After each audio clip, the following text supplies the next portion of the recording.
So for this research project, you are starting from scratch. This is all of your own creation. Up to this point, the topics that you've been assigned, the question that you've been assigned, even some of the sources that you've been provided, they've come from me. And so now it's time for you to take ownership of that and use all the skills that we've been building through all of our different writing pieces to create your research paper start to finish. To start with a research paper, you have to create a research question to figure out what it is that you will be working with. And we're going to use our literature here as the jumping off point. So you want to take a piece of literature from this year. Now, as far as I'm concerned, it can be something that we've read in class, or it can be something that you have read on your own this year. That way it's literature based, but it's not just going to be about that work. You're not just going to be looking up information about that work. Like I said, it's just a jumping off point for where we're going to start our research. So the first thing that you do is you do a quick sort of review of what was happening in that piece of literature. So these are your basic pieces of a summary, your setting, your characters, your conflicts. So what was happening. Once that sort of background is done, then think about the topics that are covered in the piece of literature. So these are more like 1 or 2 words. They're subjects. They're more global. They're not specific necessarily just to that character or to that novel or to that play or to that epic. They're much broader than that. They're things that have an impact on society. So it's much more global than just the world that exists in that piece of literature. Once you've come up with that list, and you really should have a nice long list here so that you've got a lot to work with. Once you've come up with that list, then look back at it and evaluate it.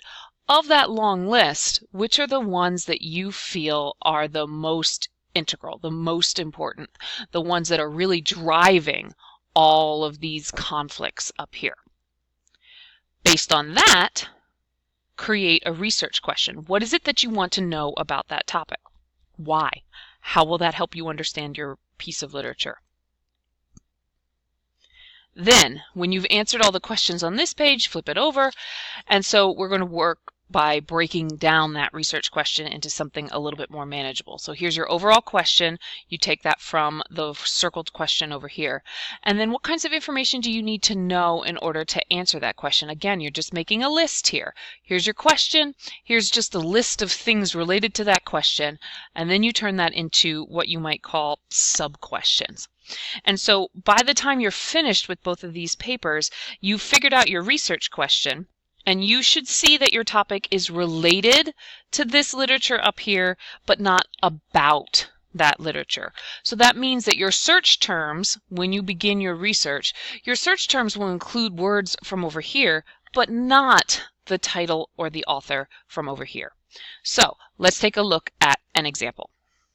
This is the example that I'm working with. The Girl with the Dragon Tattoo is a novel that I read, and there were elements of that novel that I really wanted a little bit more information about. One of those elements is there are a lot of them. You can see them all here. It takes place in Sweden, and so I'm a little unfamiliar with the Swedish economy, with a lot about the Swedish government, with social services, with the main character is a journalist, so freedom of the press. So there's a lot of things about Swedish society that I really felt like I needed to have a little bit more information about.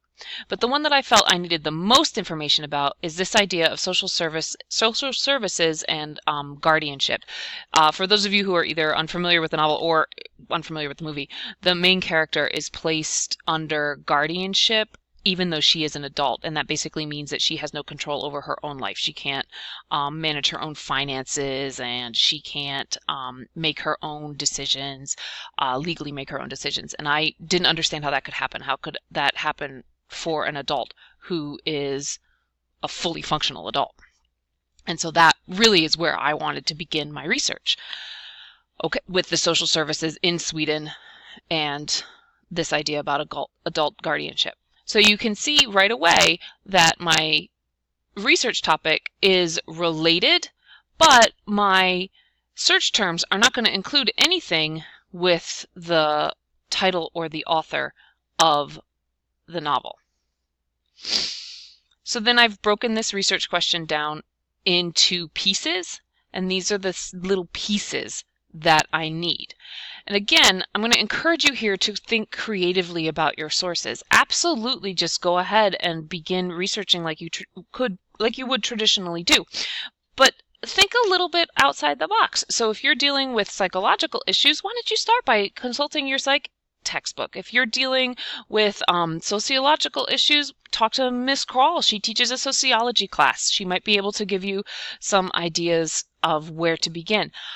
There are a lot of credible videos that you could use as a source, like say a TED Talk or something like that. So really think broadly here when you are working with your research topics, and please don't discount print sources. For those of you who are dealing with topics that relate to history, sometimes the print sources are going to be your best bet.